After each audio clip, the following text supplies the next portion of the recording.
साथियों, अस्सलाम वालेकुम। आप सभी लोगों का हमारे online YouTube channel UP Urdu GS academy पर बहुत बहुत स्वागत है। साथियों, एडेड जूनियर हाई स्कूल का जो विस्तृत नोटिफिकेशन है वो आ चुका है और काफ़ी देर हो गया है।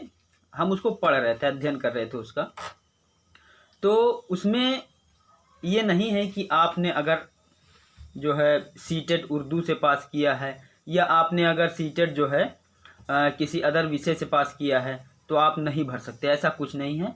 जैसे सुपर टेट में हिंदी, अंग्रेजी और संस्कृत तीनों में से एक जो है विषय चुनना पड़ता था, उसी तरह से यहाँ पर भी हिंदी, अंग्रेजी और संस्कृत में से एक विषय आपको चुनना पड़ेगा। लेकिन जो विषय आप चुनेंगे वो आप ध्यान रखिए कि आपका अच्छा हो, मजबूत हो, क्योंकि जो विषय आप चुनेंगे उस विषय से 100 प्रश्न पक्का है आएगा।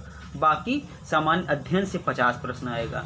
तो जो लोग बीएड हों और जूनियर का सीटेट पास हों वो बिल्कुल भर दें भैया, हम तो यही कहते हैं। और सिलेबस भी हम साथ साथ सिलेबस भी इसका हम भेज रहे हैं अपने टेलीग्राम चैनल पर। पूरा विस्तृत नोटिफिकेशन पीडीएफ के रूप में हम भेज दे रहे हैं, आप सभी लोग डाउनलोड कर लो, ठीक। और सभी लोग भर दो, जो बीएड हों और सीटेट जूनियर का पास हों वो भर दीजिए।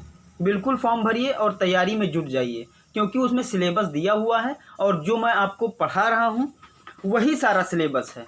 मैं आपको नए सिरे से फिर से पढ़ाऊँगा। पहले आप फॉर्म भर दीजिए, उसके बाद तैयारी में जुट जाइए। और सिर्फ 3 महीने का समय है, ज़्यादा से ज़्यादा 2.5 से 3 महीने का समय है, उससे ज़्यादा समय नहीं है। तैयारी आपको ज़बरदस्त करनी है। तो यही बताना था आपको। और हमारे टेलीग्राम चैनल पे जाइए और वहाँ से डाउनलोड कर लीजिए। पूरा विस्तृत नोटिफिकेशन है, पूरा उसमें सिलेबस भी दिया है। तो बहुत बहुत धन्यवाद, बहुत बहुत शुक्रिया।